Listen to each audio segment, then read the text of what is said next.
Voldemort psychology. Why evil is born from rejection? There's a moment in every villain's story where they stop being human. Not when they cast their first dark spell. Not when they commit their first murder. But when they look at the world and realize the world has already decided they don't belong. Tom Riddle became Lord Voldemort the day he understood that rejection wasn't temporary. It was permanent. And today we're diving deep into the shadow psychology that transformed an orphan boy into the darkest wizard in history. Because understanding Voldemort isn't about defending evil.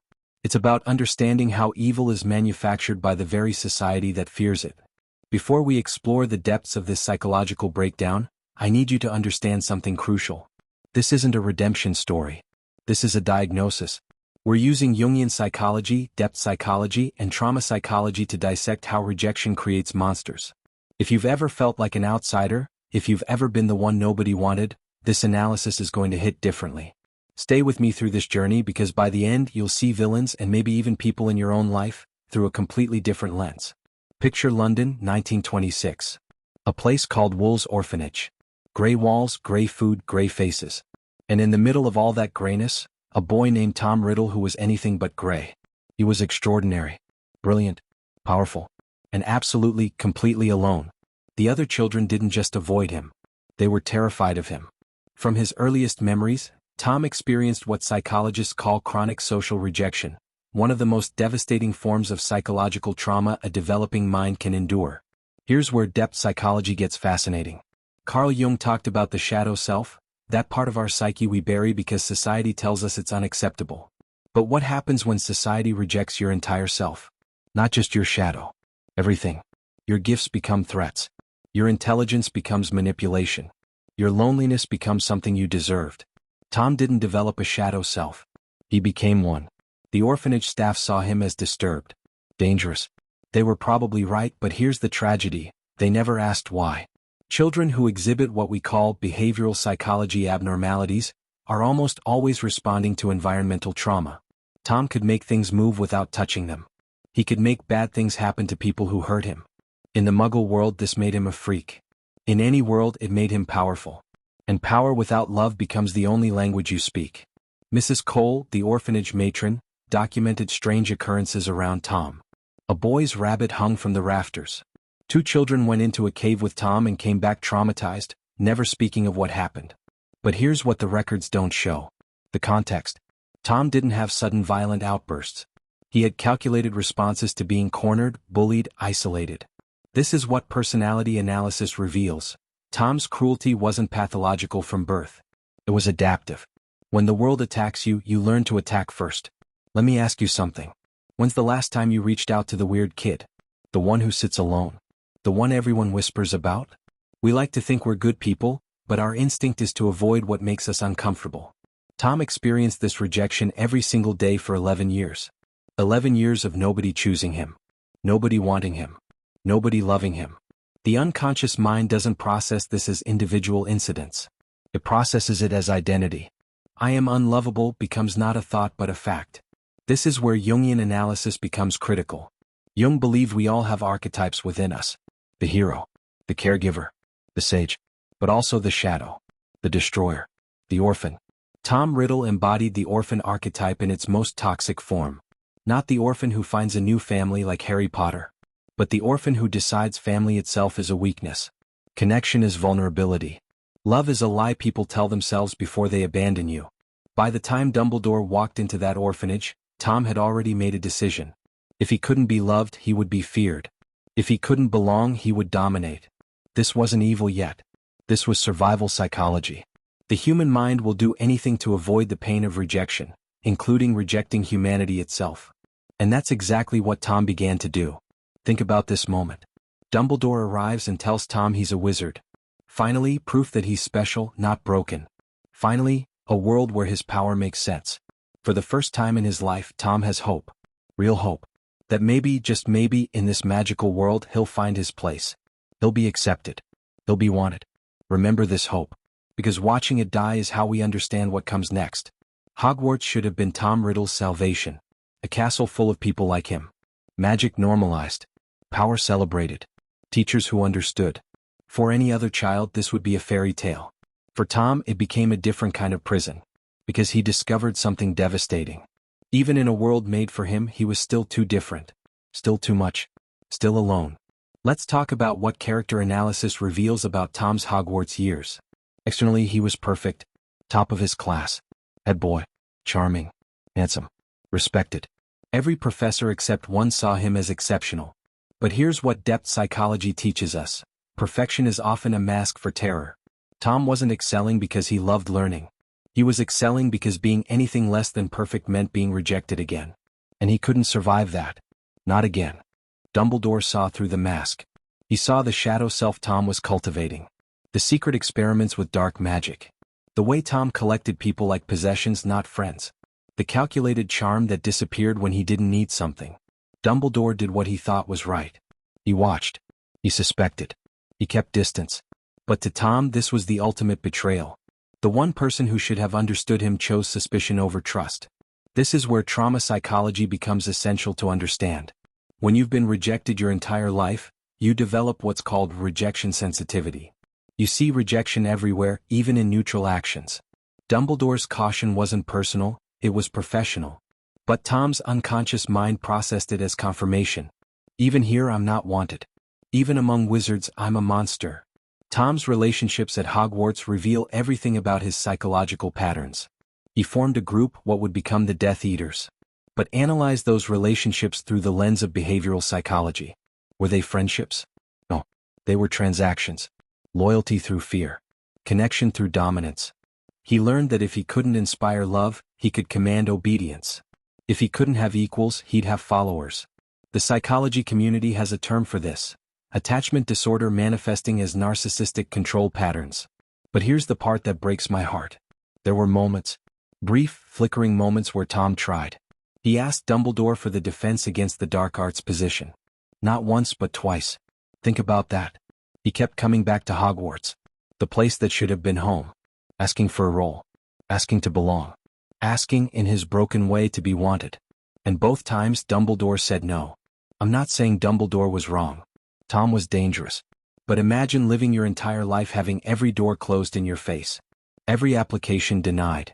Every relationship conditional. Every moment of vulnerability met with rejection. The hidden mind starts to calculate. If the world won't accept me as I am, I'll remake the world. If I can't join the system, I'll destroy it and build my own. Tom's obsession with immortality started at Hogwarts. We know he asked Professor Slughorn about Horcruxes. 7 pieces. 7 fragments of soul. Everyone focuses on the horror of murder. But let's do a real character study here. Why did Tom want to live forever? Not just ambition. Fear. Absolute, consuming fear of death. And when you analyze this through Jungian psychology, it makes perfect sense. Death is the ultimate rejection. The final abandonment. Tom, who had been abandoned by his mother through death, by his father through choice, by every adult who should have protected him, couldn't face another abandonment. Even from life itself. His pursuit of immortality wasn't about power. It was about control. If he couldn't control whether people stayed, he could control whether he stayed. Forever. The Chamber of Secrets incident reveals Tom's psychological state perfectly. He didn't open it for pure blood ideology. Not really. He opened it because he needed to prove something. That he belonged. That he had lineage. That he was Slytherin's heir, which meant someone wanted him, even if that someone was dead 1,000 years. This is what psychological trauma does. It makes you reach for any connection, any proof of value, even if it means murder. And when he framed Hagrid, saving the school while destroying an innocent person, what did he get? A trophy. Recognition. But not love. Never love. The pattern was set. Tom could achieve anything except the one thing he actually needed. To be seen as human. To be chosen not for what he could do but for who he was. And since who he was kept being rejected, he decided to become someone else entirely. Let me pause here and ask you something. Have you ever felt like no matter what you achieve it's never enough? Like you're performing for an audience that will never applaud? Tom Riddle got perfect grades, became head boy, charmed everyone, and still felt empty. Because achievement without acceptance is just decorated loneliness.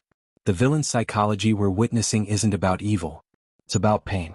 Extraordinary, suffocating pain that found only one way out, through darkness.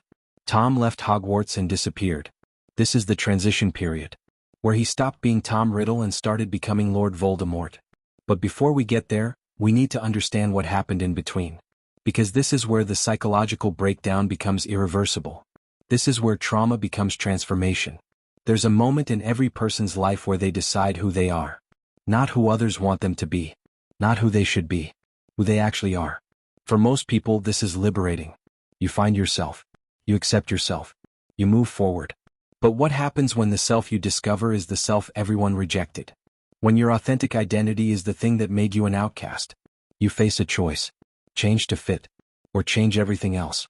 Tom Riddle chose to investigate his origins. This wasn't casual curiosity. This was desperate need. The unconscious mind craves narrative. We need to know where we come from to understand where we're going. Tom had nothing. No name he could trust. No family story. No origin except abandonment. So he searched. And what he found didn't heal him. It destroyed the last piece of humanity he had left. His mother, Marapi Gaunt, was a witch from a pure-blood family. Powerful lineage. Magical heritage. Everything Tom wanted. But she died giving birth to him in that Muggle orphanage. Alone. Rejected by her family. Abandoned by Tom's father. And here's the psychological trauma that broke everything. Tom's father, Tom Riddle Sr., was a Muggle who never wanted him.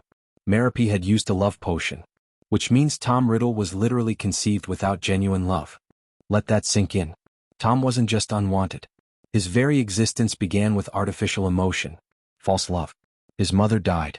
His father abandoned him before birth. Tom wasn't rejected by his parents. He was rejected by the concept of parenthood itself.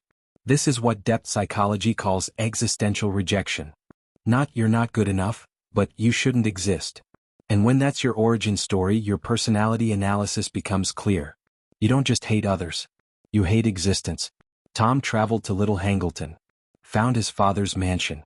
Walked up to the door of the man who shared his name but nothing else. Imagine that moment. Standing at your father's door. The man who gave you life and nothing else. What do you say? I'm your son? Tom Riddle Sr. looked at young Tom and saw nothing. No recognition. No remorse. No love. Just a stranger. Just inconvenience. Just proof of a shameful past he'd rather forget. According to the records, Tom murdered his father and grandparents that night. 3 cold-blooded murders. The first murders. Everyone focuses on the act. But let's do a real psychological breakdown here. Tom didn't kill out of rage. He killed with precision. Calculation. The killing cursed 3 times. No torture. No drama. Just elimination. Because that's what they were to him. Not family. Not even enemies. Just obstacles. Just proof that the word family was meaningless. This is where shadow psychology becomes terrifying. Jung taught that the shadow self contains everything we reject about ourselves. But Tom's shadow contained everything everyone else rejected about him. His need for love. His desperate desire to belong. His human vulnerability. So when he murdered his father, he wasn't just killing a man.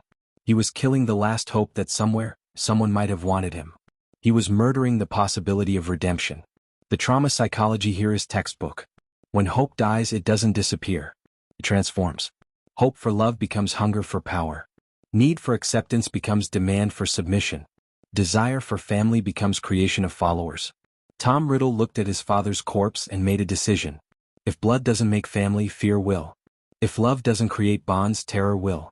If he can't be somebody's son, he'll be everyone's master. He took his father's murder and turned it into a Horcrux. His first intentional soul fragment. But here's what the magical explanation misses. The psychological one is more disturbing. Creating a Horcrux isn't just about murder.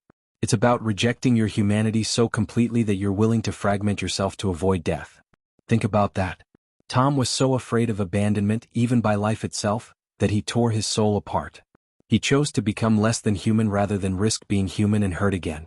After Little Hangleton, Tom Riddle disappeared from the records.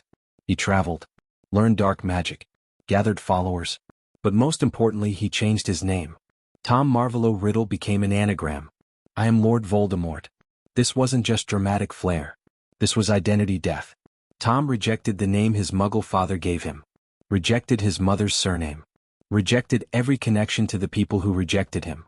Lord Voldemort wasn't an alter ego. It was genocide of the self.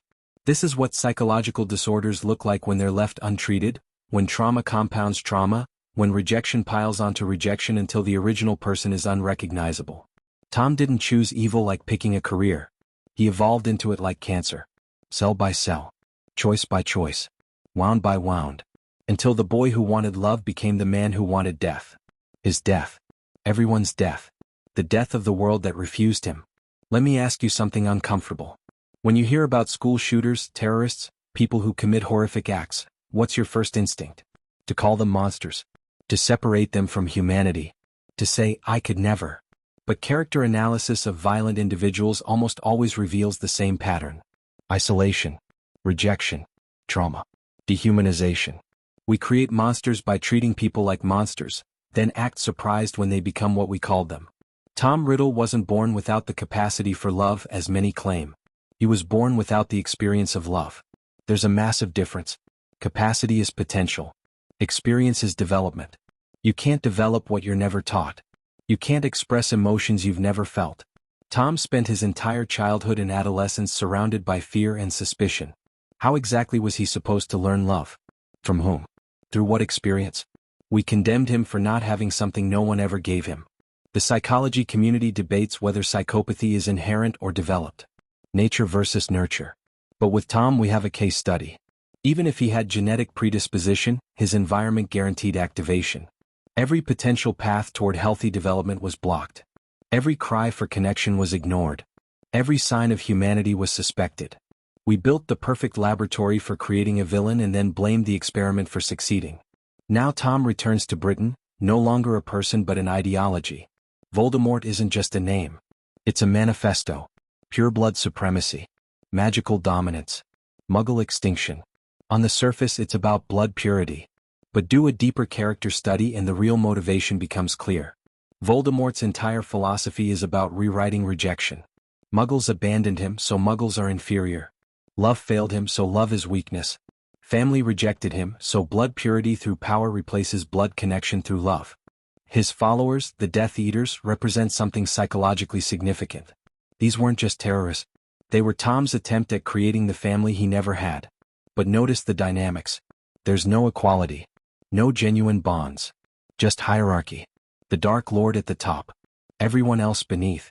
This is what Jungian analysis reveals about people who've never experienced healthy relationships. They can only conceptualize relationships as dominant structures. Someone must be above.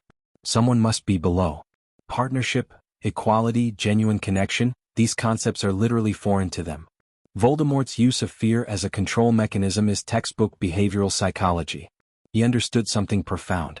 People bonded through fear stay bonded through fear. You can't leave because leaving means becoming the target. You can't betray because betrayal means torture.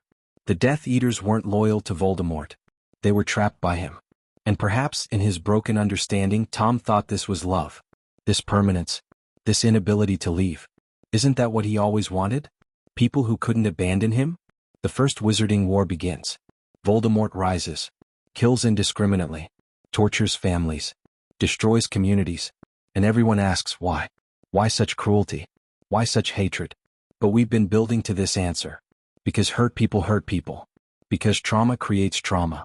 Because when you've spent your entire life being treated as less than human, you stop seeing others as human too. Voldemort's violence wasn't senseless. It was projection. Externalizing internal pain. Making the world feel what he felt. Alone.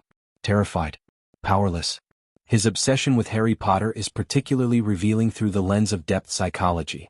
The prophecy said either must die at the hand of the other. But Voldemort's fixation went beyond survival. Harry represented everything Tom never had. Parents who died protecting him. People who loved him. A chosen family. Friends who stayed. Voldemort didn't just want to kill Harry. He wanted to kill the possibility that love could triumph over his narrative of rejection. Harry's existence was proof that Tom's conclusion was wrong. That love matters. And if love matters, then Tom wasted his entire life running from the only thing that could have saved him. Let's talk about that night in Godric's Hollow. October 31st, 1981. Voldemort enters the Potter house. Murders James Potter immediately. Then Lily. Then turns to baby Harry. Uses the killing curse. And it rebounds. Destroys his body. Reduces him to less than spirit. Everyone calls this love's protection. Magic. But let's add the psychological layer. What destroyed Voldemort wasn't just Lily's sacrifice. It was the concept he'd spent his entire life rejecting. That love is real. That love is powerful. That love matters more than power. His entire identity, his entire philosophy, his entire existence was based on love being weakness. And in one moment, love proved stronger than him. The years between his fall and resurrection are psychologically fascinating. Voldemort exists as a wraith, less than ghost, less than alive, clinging to existence through his Horcruxes. But think about this state through trauma psychology. He's alone, again. Powerless, again. Dependent on others, again. Every nightmare from his childhood, manifest. The orphan who couldn't control his environment, now a spirit who can't control his form. The boy who feared abandonment, now abandoned by his own body. The psychological torture of this existence would break anyone. But Voldemort was already broken. This just confirmed what he always believed. That existence is suffering. His resurrection in the graveyard is loaded with psychological symbolism. He uses his father's grave, his father's bone, his enemy's blood, and his servant's flesh. Think about that ritual through Jungian psychology. He's literally rebuilding himself from rejection. Father who abandoned him. Enemy who defeated him. Servant who betrayed then returned. This isn't just dark magic. This is psychological reconstruction. He's creating a new body from everything that hurt him, as if to say, you made me this, now witness what you've created. When Voldemort returns, he's different. More snake than man. Red eyes. Slit nostrils. No hair. Barely human features. The physical transformation mirrors the psychological one. Each Horcrux, each fragment of soul, each rejection of humanity manifested in his appearance. This is what shadow self-theory warns about. Whatever you reject in yourself doesn't disappear. It manifests. Tom rejected his humanity so completely that he literally became inhuman. The external matched the internal. The monster everyone always said he became. The Second Wizarding War reveals Voldemort's final psychological state. He's not fighting for ideology anymore. He's fighting for validation. He needs to prove that his life choices were correct. That love is weakness. That power is everything. That his rejection of humanity was justified. Every person who stands against him is proof he was wrong. And he can't be wrong. Because if he's wrong, then he destroyed himself for nothing. Then he wasted his entire existence running from the only thing that could have healed him. His treatment of his followers in this period is particularly telling. He murders Charity Burbage in front of them. Feeds her to Nagini. Punishes failure with torture. Rules through absolute terror. But analyze this through personality analysis. This isn't strategy. This is a man so afraid of abandonment that he makes abandonment impossible through fear. They're too terrified to leave, they'll never leave. If death is the penalty for betrayal, no one betrays. In his broken psychology, this is love. This is loyalty. This is all he knows. The Battle of Hogwarts is where everything culminates. Voldemort returns to the one place that almost accepted him. The castle that should have been home. He demands Harry Potter. Gives them an hour. And in that hour, the school unites against him. Students, teachers, ghosts, creatures, everyone chooses Harry. Everyone rejects Voldemort. One final, complete rejection. The orphan boy who wanted Hogwarts to be his home, now watching Hogwarts fight to destroy him. When Harry walks into the forest to sacrifice himself, Voldemort believes he's won. He's killed the boy who lived. Defeated love's champion. Proven his philosophy correct. But then Harry survives. Again. Love protects him. Again. And in the final confrontation, something breaks in Voldemort. You can see it in his face. Not anger. Fear. Because Harry keeps surviving through the very thing Voldemort rejected. Love. Connection. Sacrifice. And if these things are real, if they're powerful, then Voldemort's entire existence was a mistake. The final curse rebounds. Voldemort's last killing curse hits him instead. He dies. Truly dies. No Horcruxes left. No anchors to life. Just death.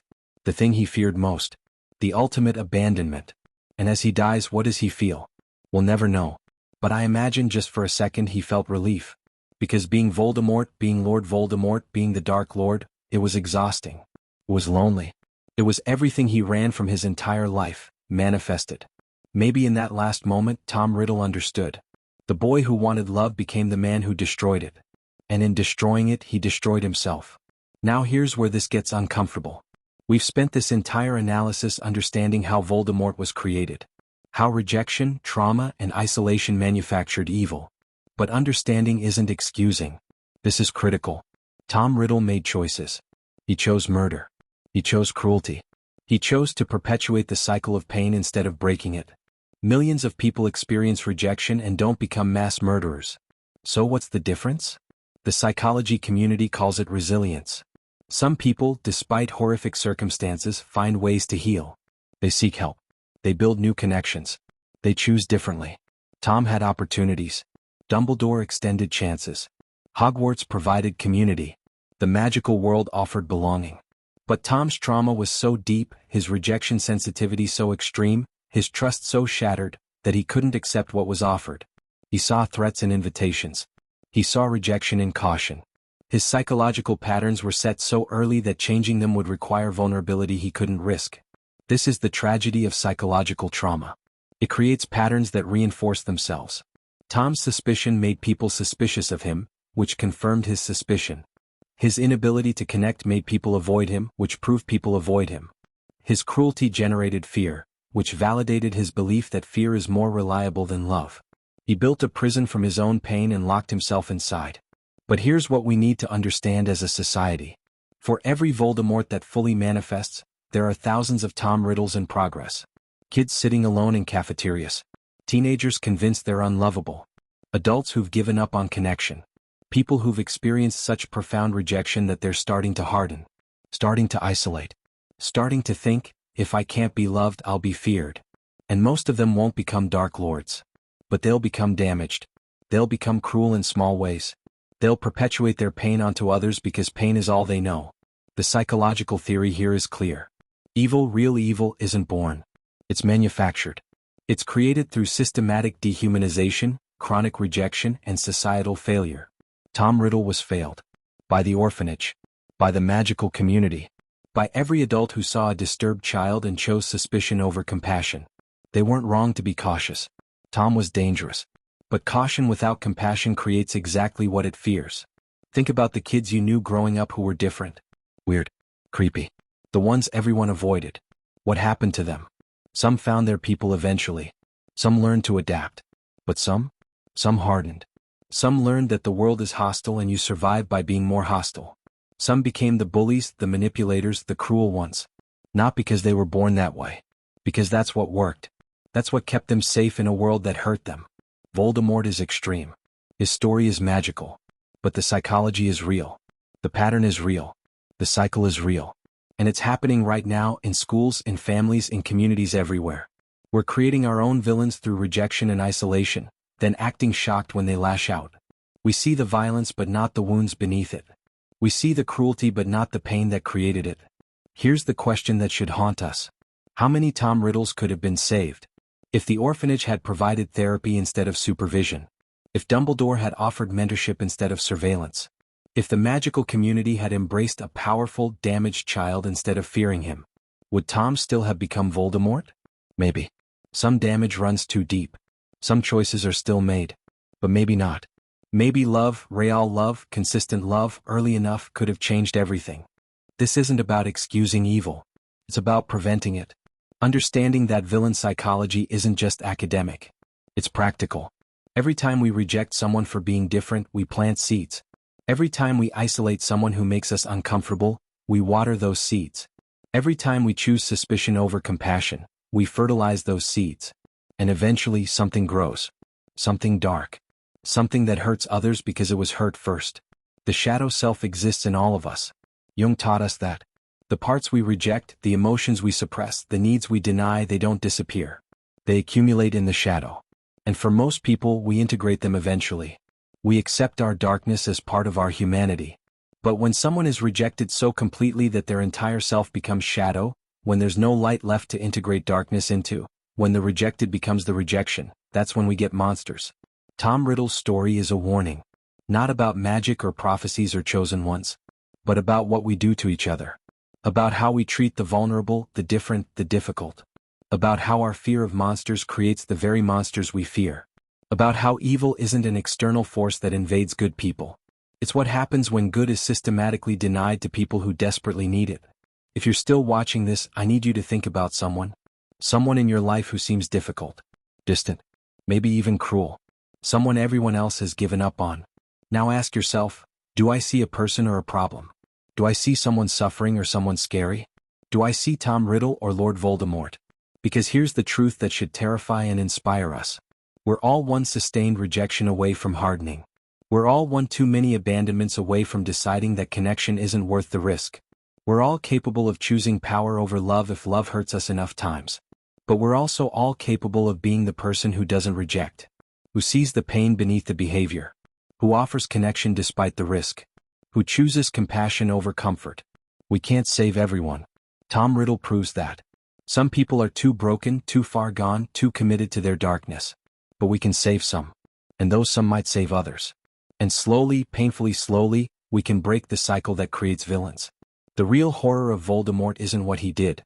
It's that we understand why he did it. That his psychological breakdown makes sense. That we can trace every choice back to a wound. That given his exact circumstances, his exact experiences, his exact systematic rejections, many of us might have made similar choices. Not murder necessarily, but hardening, isolating, choosing fear over vulnerability, deciding that if we can't be loved, we'll at least be safe. This is what depth psychology teaches us. That monsters are made, not born. That evil has an origin story. That underneath every villain is a victim who was never saved. This doesn't absolve them. Tom Riddle was responsible for his choices. But it does implicate us. Society, community, family. We're responsible for creating environments where people heal instead of harden. Where difference is embraced instead of feared. Where the vulnerable are protected instead of rejected. Voldemort died believing love was weakness. He died wrong. But he died convinced. Because nothing in his life proved otherwise. Every person who loved died. Every connection ended. Every vulnerability was punished. His entire existence confirmed his philosophy. And that's the ultimate tragedy. Not that he was evil, but that we made his evil logical. So here's my challenge to you. Find your Tom Riddle. The person everyone's given up on. The one who seems beyond reach. The difficult, damaged, defended one. And try. Not to fix them. Not to save them. Not to prove anything. Just to see them. To recognize their humanity when they've forgotten it themselves. To offer connection without expectation. To be the exception to their rule that people always leave. You might fail. Probably will. They might reject you because rejection is safer than risk. They might hurt you because hurting first is all they know. But you also might plant a seed. Might show them that their narrative isn't inevitable. Might be the one thing years later that they remember when they're deciding whether to harden completely or stay human enough to heal. Voldemort's story ended in death and defeat. But his psychology lives on in every person who's been rejected too many times. In every kid who's convinced they're unlovable. In every adult who's given up on connection. In every human who's chosen power over vulnerability because vulnerability only ever brought pain. These are our real Dark Lords. Not in castles with snake familiars. But in offices, schools, homes, choosing cruelty as armor because kindness was never a shield. Understanding villain psychology isn't about sympathy for fictional characters. It's about preventing real ones. It's about recognizing that the line between victim and villain is thinner than we want to believe. That circumstances matter. That intervention matters. That love, real sustained unconditional love, isn't weakness. It's the only thing that stops the cycle. Tom Riddle became Lord Voldemort because nobody loved him enough. Not enough to persist. Not enough to fight his defenses. Not enough to prove that connection was worth the risk. He died believing he was right. That love was weakness. That power was everything. That rejection was inevitable, so rejection first was survival. And the tragedy is, given his life, can we really say he was wrong? Or did we prove him right by creating the exact circumstances that confirmed his darkest beliefs about humanity? The answer should disturb us. Because Voldemort's psychology isn't alien. It's human. Damaged human. Traumatized human. But human nonetheless. And every day we're writing origin stories for future villains through our rejection, our fear, our inability to love the difficult and damaged among us. Every day we're proving to someone that connection isn't safe, that vulnerability is punishment, that power is more reliable than love. We can't save everyone. But we can stop creating so many who need saving. We can recognize that the weird kid, the difficult teenager, the isolated adult, they're not problems to avoid. They're people at a crossroads. One path leads to integration, healing, connection. The other leads to hardening, isolation, cruelty. And which path they choose depends largely on which path we offer them. Voldemort chose darkness because light kept burning him. But light doesn't have to burn. It can warm. It can heal. It can show us ourselves clearly enough that we don't have to reject our humanity to survive. That's what Tom Riddle needed and never received. That's what's needed now, by thousands of people teetering on their own dark paths, deciding whether the world is hostile enough that they need to become monsters to survive in it. The psychology is clear. The pattern is established. The cycle is documented. Evil is manufactured through rejection, isolation, and systematic denial of human connection. We know this. We've studied it. We've analyzed it through Jungian psychology, depth psychology, trauma psychology, every framework we have. We understand villain psychology. The question is, are we willing to do something about it? Are we willing to be uncomfortable to prevent someone else's darkness? Are we willing to love the unlovable before they become unable to be loved? That's the real lesson of Voldemort. Not that evil exists, but that we create it. Through 1,000 small rejections, 1,000,000 tiny abandonments, countless moments where we chose comfort over compassion. Tom Riddle was an orphan who wanted to belong. We made him a Dark Lord by refusing to let him belong as himself. The final psychological truth we need to face is this: Voldemort won in one critical way. He proved that rejection creates monsters. He demonstrated that systematic dehumanization produces exactly what it fears. He became living proof that when society decides someone is unlovable, dangerous, irredeemable, that person often becomes exactly that. Not because it was destiny, but because it was the only role left available. Think about how we label people: problem child, troubled teen, dangerous individual, criminal, monster. Each label removes a layer of humanity. Each categorization makes connection less likely. Each designation pushes someone further from redemption and closer to becoming the thing we've already decided they are. This is what mental health patterns research shows us repeatedly. Expectation shapes behavior. Tell someone they're broken enough times, they'll break. Tell someone they're dangerous enough times, they'll become dangerous. Not always, but often enough that we should be terrified of our own prophecies. Voldemort's relationship with his Horcruxes reveals his ultimate psychological state. 7 pieces. 7 murders. 7 fragmentations of self. But here's what's psychologically devastating. He didn't guard them because they made him immortal. He guarded them because they were all he had. Those fragments, pieces of his destroyed soul hidden across Britain, they were the only things that couldn't abandon him. They couldn't reject him. They couldn't choose to leave. They were him, preserved, controlled, permanent. In his shattered psychology, this was safety. The diary Horcrux, given to Lucius Malfoy, is particularly revealing through character analysis. Tom preserved his 16-year-old self. The age when he opened the Chamber of Secrets. The age when he was still brilliant, charismatic, nearly human. Before the complete transformation. Part of him knew what he was becoming. Part of him wanted to preserve who he was before the point of no return. That diary wasn't just a weapon. It was a memorial to his own humanity. When Harry destroyed that diary, stabbing it with a basilisk fang, Tom's 16-year-old self screamed. Not in pain. In rage. In grief. Because that fragment still remembered what it felt like to hope. To be at Hogwarts and think maybe, possibly, this could be home. That version of Tom still believed connection was possible. And Harry destroyed it. Killed the last piece of Tom Riddle that still wanted to be saved. Every Horcrux destruction was another murder. Not of enemies but of Tom himself. The ring that held his mother's family stone. The locket that represented his heritage. The cup from Helga Hufflepuff, representing the Hogwarts house that valued loyalty, the thing he never received. The diadem from Rowena Ravenclaw, representing wisdom he used for destruction. Nagini, the only living thing he showed anything resembling affection toward. Each one a piece of the life he could have had, corrupted into tools of the life he chose. And Harry, unknowingly carrying a piece of Voldemort's soul. The ultimate psychological irony. Tom accidentally made his greatest enemy into a Horcrux. Put part of himself into the boy who had everything he wanted. Parents who died for him. Friends who stayed. A community that chose him. Harry carried Tom's soul and still chose love. Still chose sacrifice. Still chose connection over power. Living proof, literally living proof that Tom's philosophy was wrong. When Voldemort killed Harry in the forest, he killed the Horcrux inside him. Killed another piece of himself. But Harry came back. Because he was tethered by love, by choice, by connection. While Tom's pieces were tethered by murder, by fear, by desperate clinging to existence. Same mechanism, opposite energies. One created through love, one through hate. And love proved stronger. Again. The psychological patterns here are almost poetic. Tom spent his entire life running from death, fragmenting his soul to achieve immortality. But Harry walked toward death, kept his soul whole, and survived. Tom rejected his humanity to live forever and ended up dying. Harry embraced his mortality to save others and ended up living. The universe, or magic, or psychology itself, seemed determined to prove Tom wrong. But he couldn't see it. Wouldn't see it. Because seeing it meant admitting his entire existence was built on a false premise. In those final moments at Hogwarts, surrounded by the people who'd united against him, Voldemort faced the ultimate rejection. Not just of him but of everything he represented. His ideology. His power. His philosophy. The entire magical community chose love over fear. Chose Harry over him.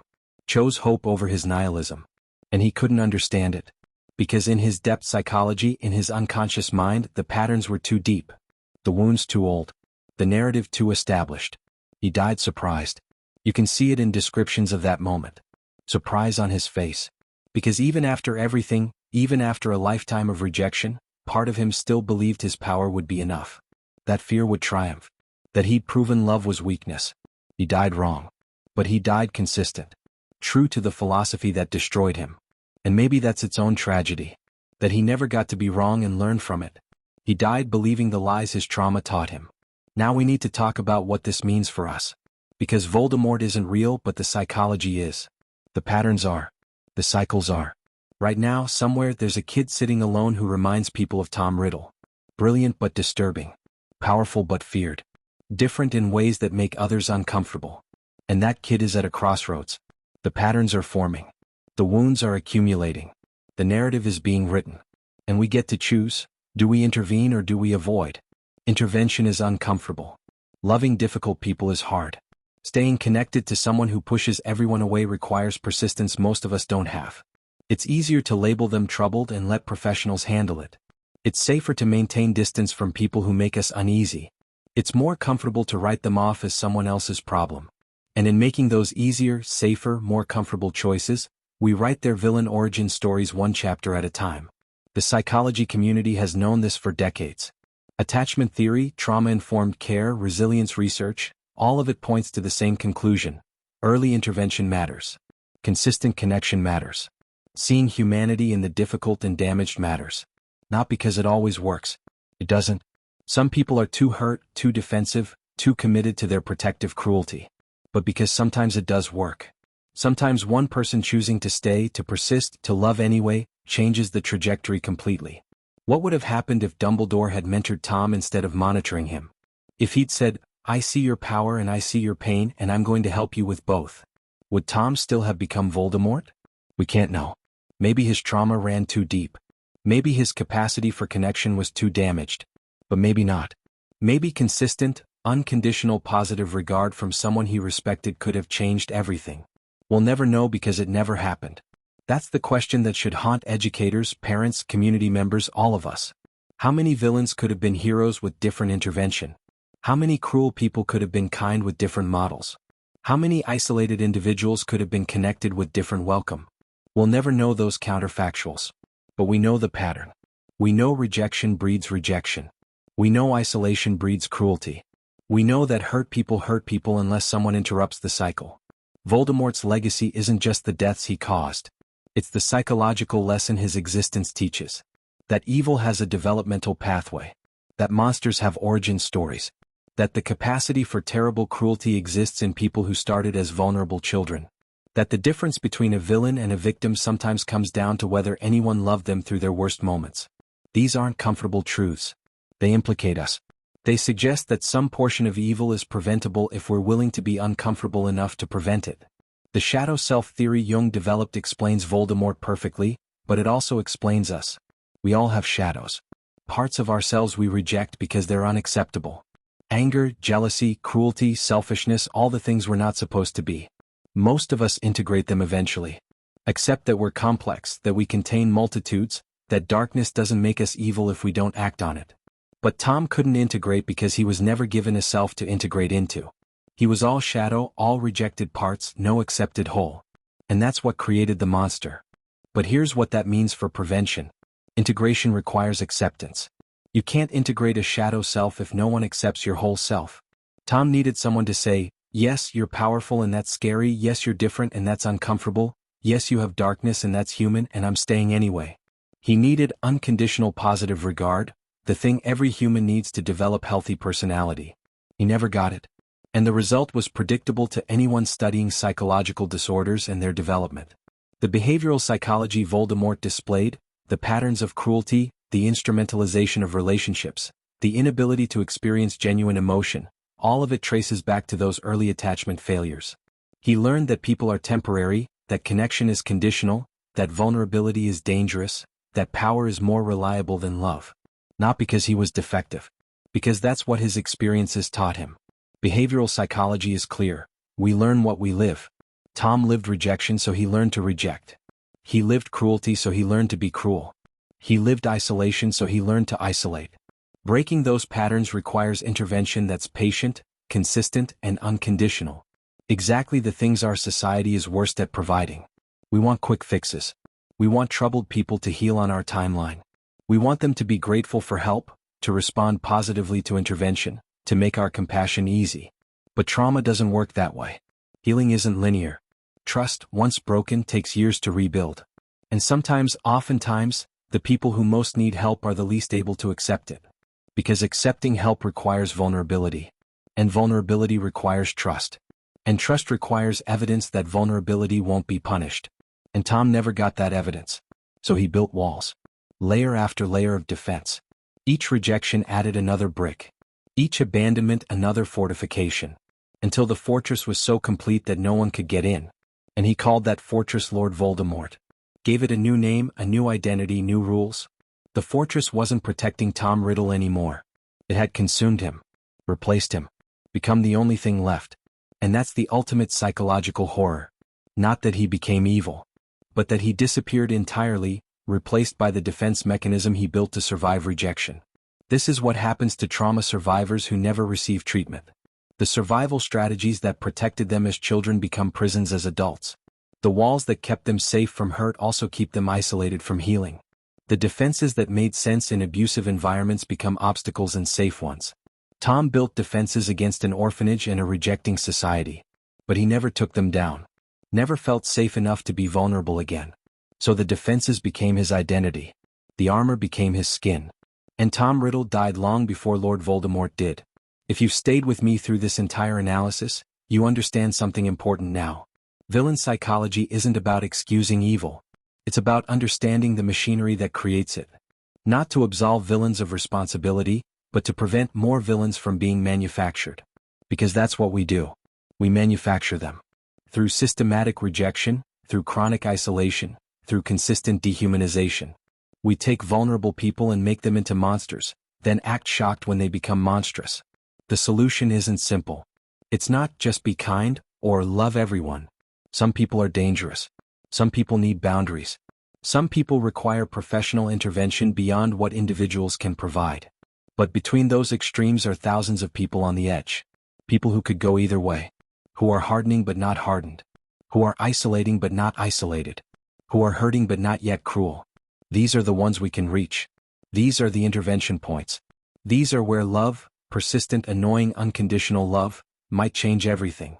Tom Riddle needed that love at 5 years old. At 11. At 16. At 25.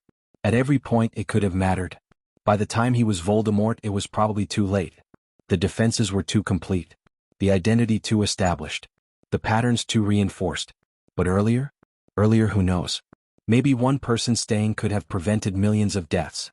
Maybe one consistent relationship could have saved a soul. Maybe one moment of genuine acceptance could have shown him a different path. We'll never know because it never happened. And that's the tragedy we need to carry. Not that Voldemort was evil. But that Tom Riddle was preventable. That somewhere in that developmental pathway was an off-ramp we missed. That the monster who terrorized Britain for decades started as a lonely child no one wanted. That evil, real consequential evil, often has its roots in soil we could have changed if we'd cared enough to try. So here's my final question for you. Who's your Tom Riddle? Who in your life is difficult, defended, isolated, heading down a dark path? And more importantly, are you willing to be uncomfortable enough to intervene? Are you willing to persist through rejection? Are you willing to see humanity when they've forgotten their own? Are you willing to be the exception to their rule that people always leave? You might fail. Probably will. But the alternative is watching another person disappear into their defenses. Watching another Tom Riddle become another Voldemort. Watching another preventable tragedy unfold because prevention was too uncomfortable, too difficult, too much work. And then we get to bear some responsibility for what comes next. Not all of it. They make their choices. But some of it. For not choosing differently ourselves when we had the chance.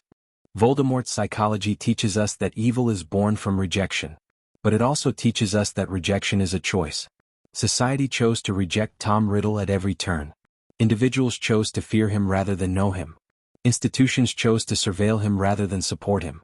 Every choice made sense in isolation. But together they manufactured a monster. And we're still making those same choices today. Still rejecting the difficult. Still fearing the different. Still creating tomorrow's villains through today's isolation. The cycle continues until we break it. Until we choose connection over comfort. Until we choose compassion over convenience. Until we recognize that every person we reject, every individual we isolate, every human we decide is too difficult to love, they're all potential Tom Riddles.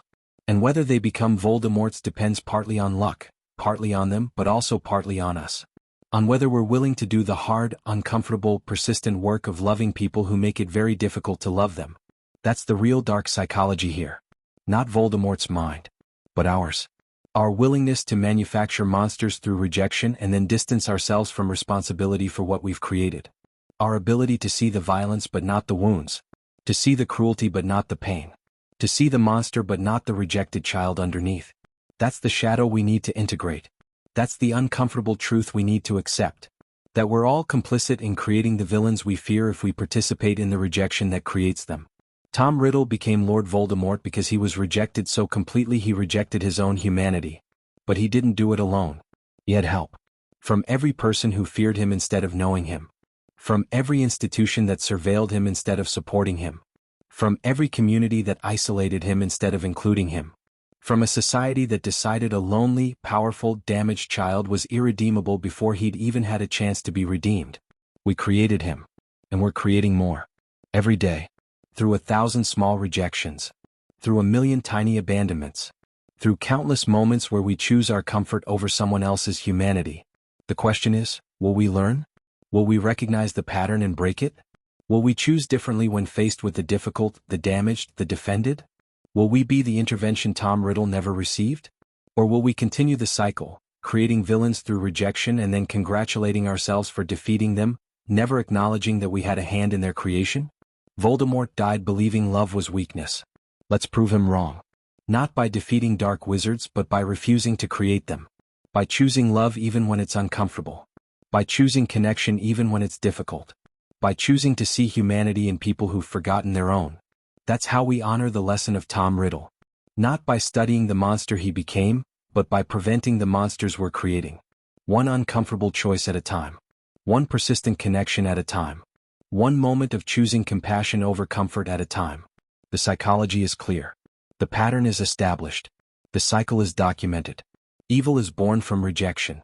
But love, real love, consistent love, persistent annoying unconditional love, that's how we stop evil from being born. That's how we break the cycle. That's how we ensure that the next brilliant, powerful, damaged child becomes a hero instead of a villain. Not because it's easy, but because it's necessary. Because understanding villain psychology means nothing if we don't use that understanding to prevent villains. And prevention starts with connection. Always has. Always will. Tom Riddle is dead. Lord Voldemort is defeated. But the psychology that created him lives on. In every rejected child. In every isolated teenager. In every damaged adult deciding whether the world is hostile enough that they need to become hostile to survive in it. And we get to write those stories. Not alone, not completely, but partially. Through our choices. Through our willingness to connect. Through our courage to love people who make it very hard to love them. That's the final lesson. That's the real magic. That's how we ensure Tom Riddle's tragedy doesn't repeat endlessly. By being the intervention he never received. By being the love that could have saved him.